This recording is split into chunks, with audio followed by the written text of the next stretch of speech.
Diz assim a palavra do nosso Deus: de novo saiu Jesus para junto do mar, e toda a multidão vinha ao seu encontro, e ele os ensinava. Quando ia passando, viu a Levi, filho de Alfeu, sentado na coletoria, e disse-lhe: segue-me. Ele se levantou e o seguiu. Achando-se Jesus à mesa na casa de Levi, estavam juntamente com ele e com seus discípulos muitos publicanos e pecadores, porque estes eram em grande número, também o seguiam. Os escribas dos fariseus, vendo-o comer em companhia dos pecadores e publicanos, perguntavam aos discípulos dele: por que come e bebe ele com os publicanos e pecadores? Tendo Jesus ouvido isto, respondeu-lhes: os sãos não precisam de médico, e sim os doentes. Não vim chamar justos, e sim pecadores. Vamos orar. Senhor nosso Deus, nosso Pai bendito e glorioso, Senhor, nós estamos diante da Tua palavra, palavra que, uma vez lida, já é graça do Senhor aos nossos corações. Já nos encoraja, já nos constrange, nos corrige, nos exalta, já nos fala do nosso Deus, falando-nos do nosso Redentor. Mas, ó Deus, Tu nos destes a alegria e o privilégio de podermos estar reunidos com a Tua presença, com a Tua direção, com o Teu Santo Espírito, tão bondosamente, tão graciosamente, gloriosamente, nos conduz às profundidades de textos como esse, nos fazendo entender mais do que aquilo que colhemos da leitura, de maneira que é possível explicar, aplicar, dar ainda mais benefício às nossas almas. E quanto a isso, e por isso é que nós oramos ao Senhor, clamando a Deus por direção, te rogando, ó Pai, te suplicando que o Teu Santo Espírito nos dirija, nos conduza, e use estas palavras desses versículos para falar aos nossos corações profundamente, para dizermos da Tua vontade, ó Pai, para dizermos da maneira de viver que agrada ao Senhor, para nos instruir, nos corrigir, nos encorajar, nos animar para a vida do Evangelho. Ó Deus, para isso nós pedimos que o Senhor faça cada ouvinte nesta noite sincero, pronto, disposto a ouvir a Tua palavra, e não apenas se esforçar para entendê-la intelectualmente, mas a receber e guardar no coração, para que não apenas o seu intelecto, ó Pai, conheça, mas que os seus afetos se aqueçam pelo nosso Senhor, pelas coisas do nosso Senhor, pelas ações do nosso Senhor, pelo que o nosso Senhor nos ensinou. E saiam daqui, ó Pai, para que suas volições, a sua vontade, as suas ações sejam consistentes com a vida, que é uma vida de andar nele, de viver nele, repetindo o seu modelo, o seu padrão, vivendo segundo os seus ensinos e as suas próprias ações. Ó Deus, ajuda-nos a ter benefício gracioso, ó Deus, desta palavra. É o que nós te pedimos no nome de Jesus. Amém, Senhor. Meus irmãos, nós estamos numa sessão, como eu falei para vocês no domingo passado, do Evangelho, que nós veremos 5 ações de Jesus que vão envolver-nos com 5 temas. Aqui nós vemos a segunda dessas ações de Jesus. Domingo passado, nós vimos a primeira ação de Jesus que ilustra a sua autoridade como Redentor, como Salvador, como o ungido de Deus, o Messias, o Cristo. Nós vimos que Jesus tem autoridade para perdoar pecados. E nós vimos que isso era mais difícil, certamente, apontava muito mais para a sua divindade do que a simples capacidade ou poder para curar um paralítico. Fazer milagres decorria da própria autoridade dele como Deus e como alguém que era muito capaz de fazer coisas muito maiores do que simplesmente fazer alguém que não andava andar.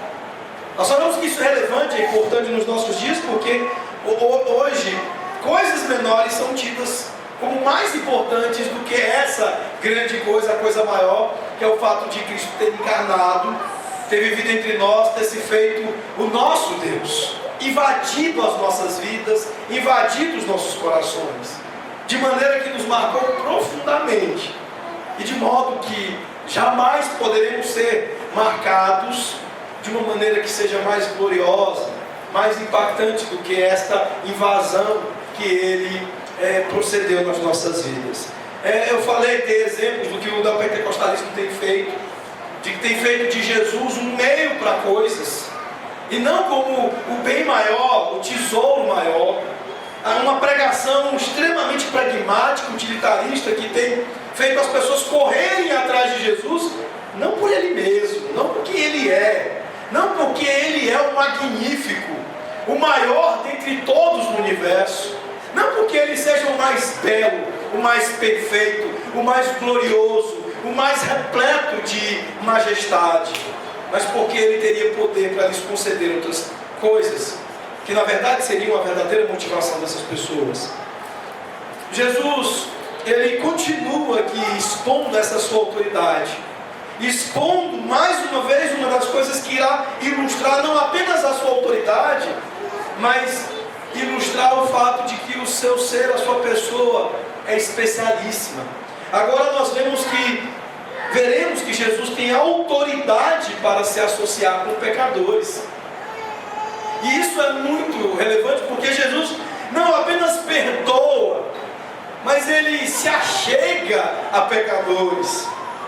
Vocês se lembram que eu disse a vocês que as suas orações em relação a seus filhos, a seus familiares, deveriam ser carregadas de paixão, por desejar que Jesus pudesse dizer a eles: estão perdoados os seus pecados. E agora eu quero acrescentar a vocês mais um motivo para a paixão de vocês nessas orações.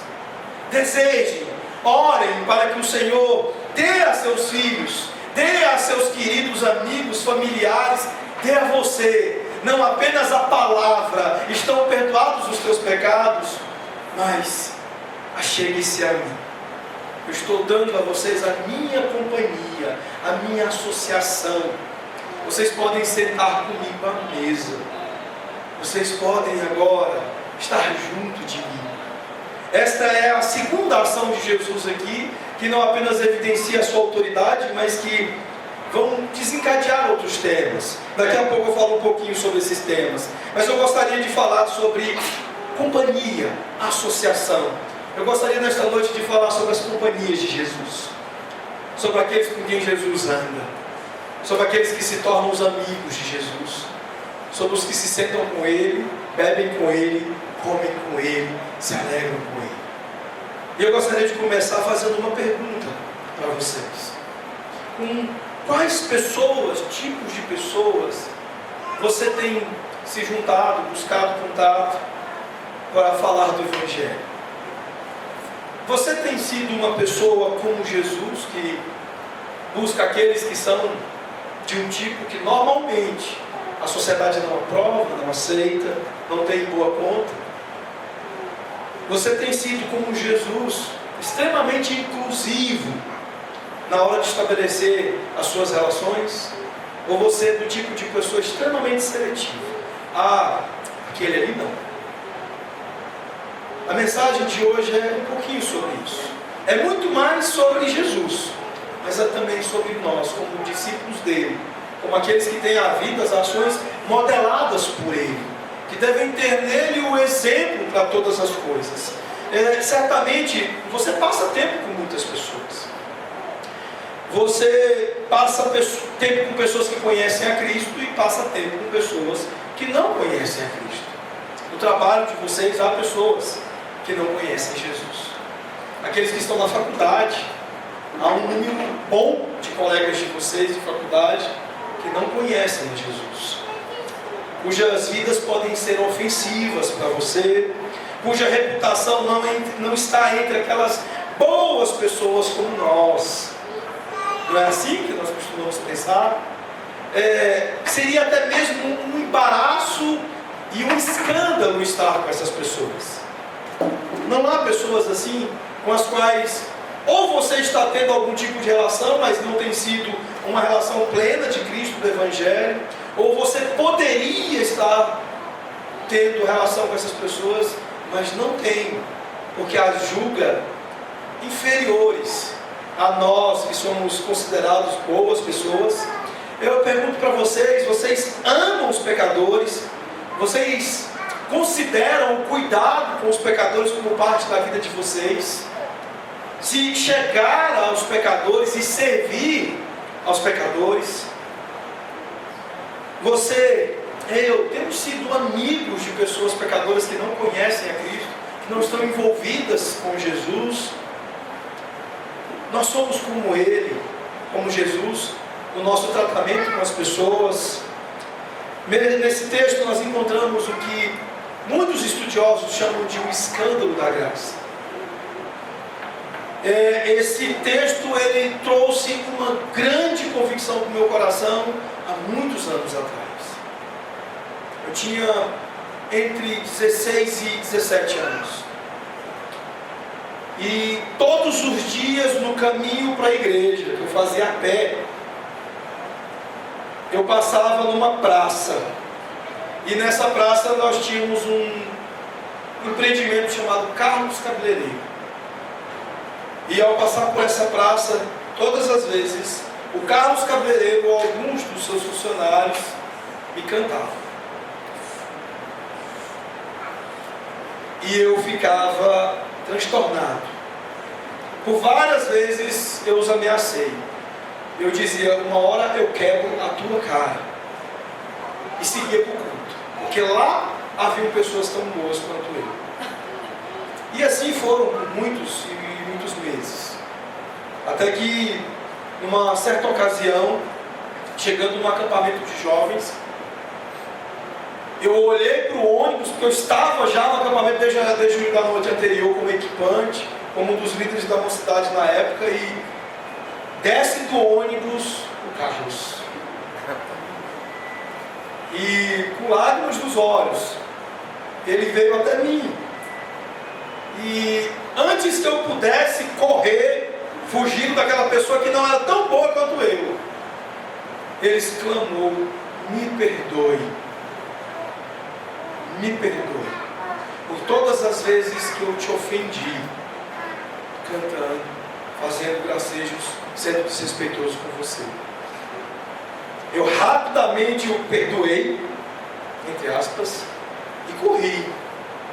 E então, conversando com o pastor Josué, com o reverendo Josué, que foi meu pastor, meu pai, nessa época da minha vida, ele mandou que eu lesse esse texto. E ele ressignificou a maneira como eu entendi a minha relação com as pessoas. Eu conheci o escândalo da graça de Deus. E a partir daquele momento, mesmo sendo um adolescente tão despreparado em tantas coisas, eu entendia que, sabendo e conhecendo as Escrituras como eu conhecia, mesmo tendo um conhecimento tão raso do Evangelho, por conta das minhas ações até ali, eu tinha o dever de discipular aquele moço. E durante meses, eu tive a oportunidade de discipular o Carlos, que virou Adalto, que é o seu verdadeiro nome, e pude testemunhar o escândalo da graça de Deus. Ver que o Evangelho cura, transforma as pessoas que nós não consideramos boas como nós. Mas mais do que isso, ao entender e conhecer o escândalo da graça de Deus, eu pude entender que Deus não transformava apenas pessoas como o Carlos, mas transformava fariseus como eu, naquela época. Uma experiência que me fez ressignificar todo o entendimento que eu tinha do Evangelho. De achar que o Evangelho era para as pessoas que eu queria que estivessem na igreja. E eu passei a entender que era tudo sobre as pessoas que Jesus queria como a sua companhia. Eram as pessoas que Jesus queria para Ele. Para essas pessoas é que o Evangelho estava sendo sinceramente oferecido. É sobre isso que eu gostaria de meditar com os irmãos esta noite. Lucas capítulo 18, verso 11. Nós encontramos uma oração que muitas vezes tem sido a nossa oração. Lá nós encontramos o fariseu orando: Deus, eu te agradeço porque eu não sou como os demais homens, roubadores, injustos e adúlteros, nem ainda como esse coletor de impostos, este homem imundo. E certamente nós pensamos: não, eu sou um super santo, e você, Senhor, tem sorte de me ter em sua equipe. Esse é um pensamento terrível, esta é uma oração terrível, mas por vezes nós a praticamos e nós vivemos segundo esta convicção, mesmo inconscientemente. Quantas vezes, meus irmãos, nós temos feito como Jonas fez, quando com toda a disposição do seu coração se negou a pregar aos ninivitas, aquela gente pobre e torpe, aquela gente que não merecia ouvir o convite de Deus para o arrependimento. Jonas lutou duramente contra a ordem de Deus, porque ele entendia que aquelas pessoas não mereciam ouvir o convite de Deus ao arrependimento e ouvir Deus falar da sua misericórdia. E quantas vezes nós temos sido assim? Nós achamos que nós devemos encher a igreja de pessoas como nós achamos e cremos que o escândalo surpreendente da graça de Deus é que pessoas como nós, não tão imundas quanto aquelas a quem repudiamos, são aquelas que deveriam estar na igreja. Quantas vezes, meus irmãos, os nossos corações estão completamente tomados de algo muito diferente do que aquilo que Jesus ensina aqui, do que aquilo que Jesus apresenta-nos aqui. Esta segunda ação de Jesus mostra muito sobre a sua autoridade, mas também mostra muito sobre a natureza do seu ministério, a natureza daquilo que está envolvido com a sua pessoa, como centro do Evangelho e do cristianismo. O fato de que o cristianismo é tudo sobre Deus, Ele mesmo, salvando pecadores. Muitas vezes nós temos a tendência de nos dar ao igrejamento. Igrejamento é muito diferente de evangelho. Igrejamento é a SAF organizando um monte de chazinho para chamar para as suas reuniões aqueles que são iguais a elas, que são limpinhas, que são mulheres da sociedade, que não são aquelas pessoas imundas que estão lá na periferia. Muitas vezes igrejamento tem sido jovens, ao invés de empunhando o Evangelho e pregando indistintamente o Evangelho, não, chama aqueles que são os seus chegados, que nós vamos fazer uma reunião para assistir um filminho, nós vamos comer uma pizzazinha, nós vamos jogar um bolichezinho, e assim nós quebramos o estilo de Jesus, nós rompemos com o estilo de Jesus, e nós nos afastamos do escândalo da graça de Deus. E aí a igreja não fica mais parecida com um clube do que com o corpo vivo de Jesus. Nós teremos mais pessoas que aderiram do que se converteram. Meus irmãos, há muitos anos eu não tenho visto na igreja coisas tão marcantes quanto aquelas que eu vi na minha juventude, numa época onde a igreja era certamente menos clubística e mais comprometida com o Evangelho. Eu pude ver a conversão do presbítero Japão, presbítero lá de Parauapebas, no sul do Pará, que era um dos maiores traficantes de redenção.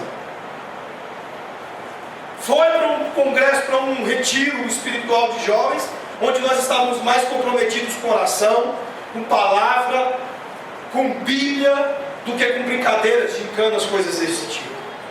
Nós gastávamos horas a fio ouvindo pregações e horas a fio orando. As nossas vigílias eram aquelas que começavam às 9 da noite e terminavam às 6 horas da manhã, com uma alvorada, jovens andando pelas ruas da cidade cantando cânticos de louvores a Deus. Hoje as vigílias elas começam às 9, tem que terminar às 11, e das 11 até não sei quantas horas é social. Isso é vigília para as pessoas de hoje. Nós vimos homossexuais se convertendo, nós vimos todo tipo de gente se convertendo. Hoje o que nós vemos mais, em maior quantidade, não são conversões, mas adesões. E nós vemos muito mais pessoas que não são companhias de Jesus, mas nossas, se juntando. afrontando a igreja. Algo de muito errado nisso. O fato é que as duas coisas, as duas ações de Jesus até agora, nos atraem para dois temas. A primeira é que Jesus tem poder para perdoar e Ele perdoa pecados. A segunda é que Jesus, Ele tem poder e Ele tem autoridade para se associar com pecadores. E isso nos chama o fato de que Ele é quem tem poder para chamar para si discípulos. Ele não faz da igreja um clube, mas Ele faz desses pecadores discípulos, gente muito achegada a Ele, e não necessariamente aqueles que são achegados a nós. Essas pessoas depois irão se tornar a nossa família, aqueles que pertencem a nós, que dizem respeito a nós, mas porque primeiro eles passam a dizer respeito a Jesus, eles passam a pertencer a Jesus. É sobre Jesus, a relação primária deles, que depois dá significado à nossa relação com eles. Eu gostaria de considerar com os irmãos duas coisas importantes nesse texto. Primeiro é o fato de que Jesus foi extremamente acolhedor com estes pecadores. Acolhedor com um grupo de pecadores que podem ser tidos como improváveis, indesejáveis e de grande peso para a própria igreja e para o próprio Senhor Jesus. Vejam comigo o texto. Versículo 13 diz: de novo saiu Jesus para junto do mar, e toda a multidão vinha ao seu encontro, e ele os ensinava. É interessante nós observarmos que Jesus estava numa casa pequena, um lugar fechado, abarrotado. É um lugar que, para que, dado o tumulto que se formou ali em volta, para que aqueles amigos conseguissem levar o paralítico, eles que tiveram que acessar aquele telhado plano de uma casa palestina, alargar um buraco e descer aquele paralítico pelo buraco. Mas Jesus era tão ligado na pregação, que ele virou e falou assim: não, peraí, eu vou para um lugar aberto. Eu vou para um lugar aberto. Sabe por quê? Porque eu quero pregar para esse povo. Jesus estava completamente ligado com a pregação, totalmente envolvido com a pregação do Evangelho. E a todo tipo de gente, a todas as pessoas que estavam entendendo que necessitavam dele, a todos quantos entendiam o quanto precisavam do Messias. Jesus era um cara da pregação. Ele estava envolvido na pregação, e então ele vai para ali, para junto do mar, vai para um lugar aberto, e ele então começa de novo a pregar, e a pregar. E então, no meio do caminho, o texto está dizendo aqui, que quando ele ia passando, ele viu a Levi, filho de Alfeu, sentado na coletoria, e disse-lhe: segue-me. Ele se levantou e o seguiu. Quem é Levi? Essa pessoa que Jesus claramente, intencionalmente busca e o chama para ser seu discípulo. O texto está dizendo que Levi, além de ser filho de Alfeu, estava sentado na coletoria. E esse Levi aqui era um coletor de impostos. E você sabe o que significava um coletor de impostos naquela época? Um coletor de impostos era um tipo de leproso social. Para vocês terem ideia da gravidade de ser um coletor de impostos, uma casa tocada por um coletor de impostos era considerada imunda, contaminada. Nós vamos encontrar documentos judaicos colocando um coletor de impostos no mesmo nível de adúlteros e assassinos. Eram tão desprezados quanto adúlteros e assassinos pelos documentos judaicos. O Império Romano era um império gentil que havia dominado e que estava dominando Israel. E um coletor de imposto era aquele que roubava a própria gente, que não apenas trazia havia mão pesada do Estado sobre essas pessoas, mas que ainda por cima roubava dessas pessoas.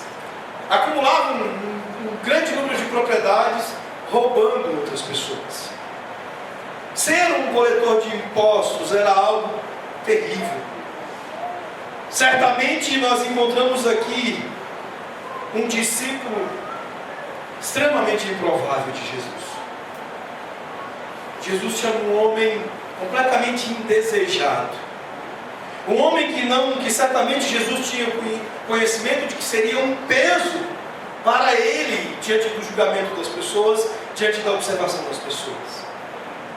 Mas este homem improvável, este discípulo improvável, este homem indesejado, esse discípulo indesejado, é a pessoa a quem Jesus chama para ser seu discípulo. Será que você consegue entender que essa também é a sua condição? Que você também é alguém improvável, indesejável e que certamente é um peso para a igreja e o ministério do Senhor Jesus? Meus irmãos, nós somos assim. Há graus de variação com relação ao meu passado, ao seu passado. Alguns certamente se consideram mais limpinhos, mas todos nós somos ofensores de Deus. Todos nós somos injustos. E fomos encontrados injustos pelo nosso Senhor. E como discípulos improváveis e também indesejáveis, nos tornamos membros da família de Deus. Mas há pessoas entre nós que certamente são ainda mais indesejáveis, que certamente são ainda mais pesadas para a igreja e pesadas para o ministério do Evangelho. Este é um escândalo da graça de Deus. Pessoas que certamente não representam qualquer condição para o ministério, para serem chamados de o povo do Evangelho, para serem chamados de o povo do Senhor Jesus, para serem chamados de as pessoas de Cristo. Mas nós estamos aqui. Você consegue entender que você está aqui porque Jesus, ele tem poder e autoridade para se associar com pecadores? É impressionante porque a nossa geração não é uma geração que gosta muito de lidar com o tema pecado. Incomoda muito as igrejas falar de pecado o tempo todo. Falar do Evangelho e do quanto o Evangelho nos expõe a respeito da realidade do pecado. Mas no passado, nós encontramos na própria Escritura, nós encontramos na história da igreja, e nós encontramos na vida, na biografia de grandes homens de Deus, uma profunda inquietação com o pecado. Sabemos o quanto foi perturbador para Martinho Lutero lidar com o fato de que ele era um pecador terrível. Ele se autoflagelava por conta do quanto ele sentia-se ameaçado pelas entranhas do inferno, por saber que era um pecador terrível e miserável. Precisou se deparar com o escândalo da graça de Deus através da leitura de Romanos 1, 16 e 17, para se convencer da justificação pela fé, para entender que Jesus tem autoridade para se associar com pecadores, e de que por esta graça bendita é que ele se tornaria membro da família de Deus, e não por uma auto-expiação dos seus próprios pecados. Quantos outros puritanos, por exemplo, tinham uma enorme consciência de pecado, e sabiam que numa avaliação justa e correta de suas próprias vidas, todos eles eram discípulos improváveis. Eram certamente pessoas que naturalmente seriam indesejáveis ao reino. É uma lição fundamental. Nós não entendemos não apenas que Jesus tem autoridade e poder para se associar com pecadores, mas entender que na outra ponta é muito necessário que você entenda que você é um deles. Do mesmo jeito que Jesus tem poder para se associar com pecadores, a palavra de Deus diz com muita clareza que somente aqueles que têm consciência da sua própria miséria, da sua própria pobreza de espírito, da sua própria condição de inadequação, da sua própria condição de imprestabilidade ao reino, estarão dentre aqueles que serão associados por Jesus a Ele mesmo. Jesus, meus irmãos, veio para chamar para si os pecadores. Jesus veio para fazer de nós, pecadores e discípulos absolutamente improváveis, membros da família de Deus. Entenda isso. O que mais que nós podemos falar de Levi? Este homem certamente tinha consciência da sua própria condição. Ele sabia o que ele era. Mas do mesmo modo que Jesus olhou para ele e não se orientou por quem ele era, mas por quem ele o tornaria, assim também Levi passou a olhar para si mesmo. E o texto diz que ele se levantou e o seguiu. Veja o quanto é breve a narrativa de Marcos aqui em relação a esse episódio. Um homem que era considerado alguém imundo, um homem que era considerado um leproso social, alguém absolutamente imprestável para ser envolvido com as coisas religiosas, estava profundamente envolvido com negócios que envolvia fraude, defraudação dos outros, corrupção. E então Jesus o chama para ser seu discípulo, um escritor de evangelho. Passaria a ser visto como Mateus, um homem que agora seria discípulo do rei, apóstolo da igreja do Senhor Jesus, um homem que agora teria um lugar distinto na missão do Redentor de salvar pecadores. O escândalo da graça de Deus faz com que pessoas absolutamente improváveis agora estejam marcadas, definidas de maneira tão gloriosa. Esse homem agora assume a maneira de Jesus de vê-lo. Como nós temos visto as pessoas? Como nós temos encarado as pessoas? Olhe e pense como você teria visto Paulo, um perseguidor insolente da igreja, alguém que havia supervisionado o martírio de Estevão e outros discípulos, outros crentes, e agora cai do cavalo, é chamado pelo Senhor Jesus para ser agora perseguido, para ser agora o apóstolo dos gentios. É isso que o escândalo da graça de Deus faz. Pega pessoas improváveis e as marcam como discípulos do nosso Cristo, do nosso Senhor. Portanto, não olhe para as pessoas com os olhos que você tem olhado. Ah, fulano, aquele ali é perda de tempo. Uma certa ocasião, o doutor Anthony Curto foi preletor no Simpósio Puritanos. Ele contou do seu trabalho junto a uma tribo africana chamada Caramunjom. E ele disse que era o primeiro trabalho missionário dele. Ele tinha concluído os seus estudos no seminário e decidiu ser missionário na África. E ainda muito cheio de inexperiência, ele foi para o campo. E aí ele disse que começou o trabalho naquela tribo e disse que havia um daqueles lá que disse que só vivia bêbado. Ele disse que um punhadinho de gente se reunindo toda vez para cultuar a Deus, para ouvir a palavra, e aquele bêbado incomodando ele. Ele com raiva daquele bêbado. Ele falou: o que esse cara está fazendo aqui? Me atrapalhando. Eu venho lá da minha terra para cá, para esse filho de mundo, para ser missionário, para pregar o evangelho, e me aparece um bebum aqui para me atrapalhar. E aí ele olhava, o cara disse que toda vez que ele olhava, o cara estava de desânimo. E seguiu pregando. Diz que num determinado dia ele acordou, foi fazer os preparativos do dia do Senhor para os cultos, para pregar. E o local onde os cultos eram feitos era debaixo de uma árvore. Ele disse que todos os dias ele tinha que varrer aquele local, limpar, depois ir até a tribo para poder chamar o povo para vir para o culto. E ele disse que quando estava chegando no local para varrer, para limpar, disse que já estava limpo. E aí ele ficou sem entender, é quem limpou?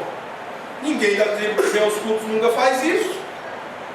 E aí quando ele foi então para se dirigir à tribo, no meio do caminho ele encontra um grupo grande de pessoas vindo para o culto. E de repente ele olha à direita e à frente do povo está quem? O bebê. Mas não estava bêbado, estava sóbrio, convertido ao Senhor Jesus e com o coração completamente tomado pela graça de Deus, pela paixão por Deus, e à frente daquelas pessoas, as conduzindo, as levando, cheio de empolgação, para o culto e para o local onde ele já havia varrido. Dr. Anthony Curto disse que este foi o primeiro pastor ordenado na igreja que nasceu naquele lugar.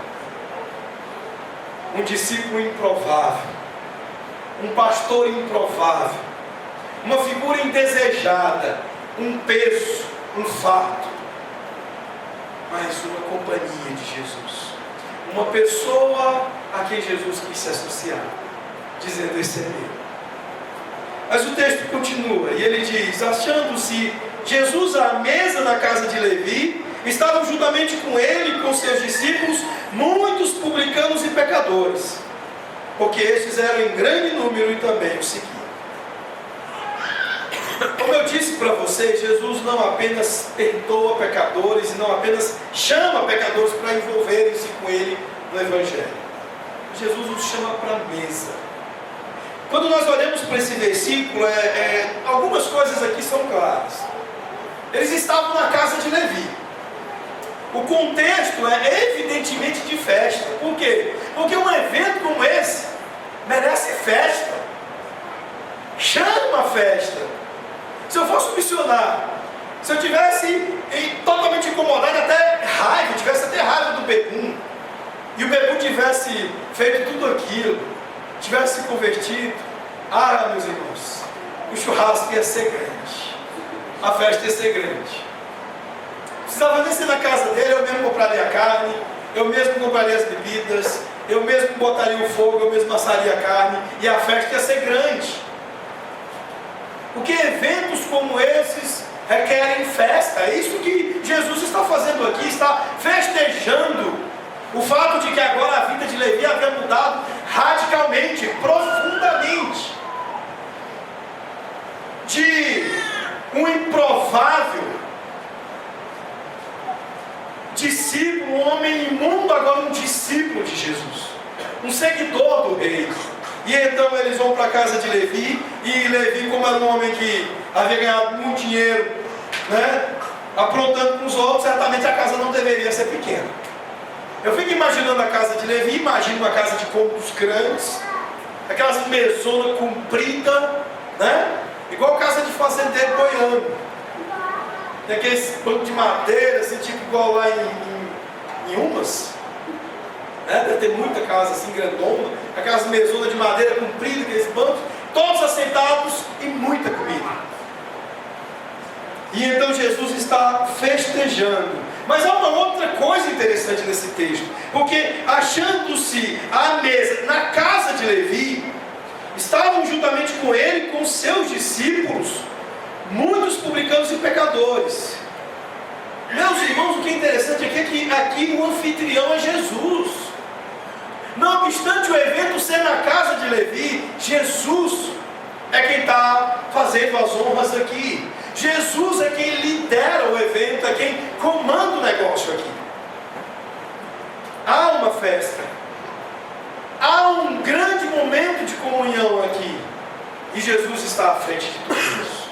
As pessoas que são identificadas a partir do próprio Senhor Jesus. Estavam ali os seus discípulos e muitos publicanos, a turma do Levi. Imagine, tente pensar comigo, a turma da Lava Jato. Jesus chega para o Cerveró. Cerveró, venha, siga-me.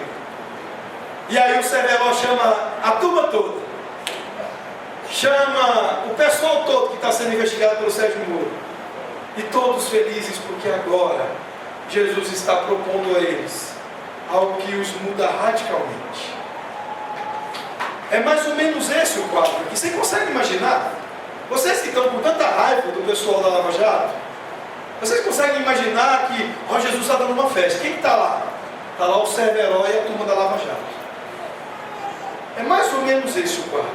A grande diferença é que não é propina que está rolando aqui, não é corrupção que está rolando aqui, mas uma festa, um momento de comunhão, de profunda, de grande alegria, porque uma enorme, uma radical transformação aconteceu na vida de um homem pecador. Jesus faz isso. Ele nos chama para ser seus discípulos, Ele nos perdoa os nossos pecados e Ele nos coloca em comunhão com Ele. Você tem entendido que cristianismo é isso? Que é Jesus colocando à mesa com Ele e com você pessoas improváveis, indesejadas, que são pesadas e difíceis de carregar. E o texto ainda continua dizendo que os escribas dos fariseus, vendo comer em companhia dos pecadores e publicanos, perguntavam aos discípulos dele: por que come e bebe ele com os publicanos e pecadores? Alguém certamente não iria se agradar dessa festa. E esse alguém eram os religiosos. E aqui nós vemos presente nesta mesma cena os temas, as coisas que as ações de Jesus iriam provocar: autoridade, perdão de pecados, transformação, mudança de vida e a rejeição dos religiosos. Certamente que eles tinham que aparecer aqui mais uma vez para se opor ao nosso Senhor Jesus, para dizer: não, o que esse povo está fazendo aí? O que esse jovem rabino, este jovem mestre está fazendo com essa gente imunda? Meus irmãos, e Jesus os responde, e no verso 17 ele diz: tendo Jesus ouvido isto, respondeu-lhes: os sãos não precisam de médico, e sim os doentes. Não vim chamar justos, e sim pecadores. Jesus usa para respondê-los aquilo que eles tanto amavam. As anotações da Mishnah, da Midrash, ele usa toda a cultura oral judaica, tão fortemente abandonada, desenvolvida pelos fariseus, especialmente depois do período dos Macabeus, e que é a grande característica do judaísmo moderno, do judaísmo de hoje, essa coisa cheia de tradições, de anotações rabínicas. E então pega uma expressão de Êxodo e os rebate com aquilo que eles amavam tanto. Mas não é isso? A palavra de Deus mesmo diz e deixa claro que Deus viria para curar os doentes, os enfermos, mas vocês estão sãos, vocês não precisam de médico, vocês são justos, vocês não precisam terem seus pecados perdoados. Jesus nos responde com ironia, uma santa ironia. Meus irmãos, nós ouvimos no domingo passado o quanto nós precisamos entender sobre a grande necessidade que temos de salvação. Estes homens que estavam à mesa com Jesus eram pecadores conscientes do seu próprio pecado. Eles sabiam quem eram. Eles tinham absoluta consciência de quem eles eram. E por conta disso eles sabiam o quanto precisavam de Jesus. Mas os religiosos tinham uma grande falha. Eles não tinham autopercepção. Eles não sabiam o que de fato eram. Se achavam justos, se achavam sãos, e por conta disso, Jesus não veio para eles. Se lembram que Jesus veio para os pobres de espírito, para os miseráveis, aqueles que de fato entendem o quanto são pecadores e o quanto necessitam de salvação, pois estes eram aqueles publicanos. Assim, nós aprendemos aqui que Jesus tem autoridade para se associar com pecadores. Ele não apenas se associa perdoando os seus pecados, chamando-os para o Evangelho, mas ele faz isso entrando em comunhão com eles, sentando-se à mesa com eles. Esse é o grande plano de Deus, esse é o grande padrão do Evangelho de Deus. Pessoas improváveis, pessoas indesejadas e pessoas que são pesadas, ouvindo de Jesus: estão perdoados os teus pecados. Vem comigo, se achegue, sente-se à mesa comigo, coma comigo, beba comigo, ceie comigo. Isso é Evangelho. Nós precisamos entender isso, não apenas para termos uma consciência clara do que aconteceu conosco, especialmente quando nos assentamos à mesa do Senhor para ceiar com Ele. Entender que éramos improváveis, indesejáveis, pesados demais, mas hoje estamos sentados à mesa. Hoje nós ceamos com Ele, daquilo que é uma ilustração do grande banquete que nos aguarda, as bodas do Cordeiro, quando todo o povo de toda tribo, de toda língua, de todas as nações estarão assentadas à mesa com o Cordeiro Santo de Deus, e cearão com Ele, e celebrarão a eternidade, e serão dele o seu povo, e provarão dele toda a alegria, e gozarão dele por toda a eternidade. Gente improvável, gente indesejada e gente pesada compõem a massa dos glorificados. Aquela visão belíssima que João nos descreve, do qual nós faremos parte, e do qual nós desejamos e devemos desejar que muitos e muitos outros improváveis, indesejáveis e pesados possam se juntar. Que nós possamos desejar ardentemente, profundamente, que Jesus traga para a nossa igreja, não as pessoas limpinhas, que muitas vezes são as que nós desejamos, mas as pessoas de todas as classes, de todos os tipos, de todas as ordens, a quem Jesus diga: venha, siga, que nós possamos ter a alegria de estar à mesa com cada uma destas pessoas, provando da comunhão bendita do nosso Redentor. Que Deus nos ajude nessa tarefa tão gloriosa de buscarmos discípulos para Ele, sem olhar a quem, sem escolher para quem pregar, pregando indistintamente o Evangelho, todo tipo de gente. Feche os seus olhos, vamos falar com Deus.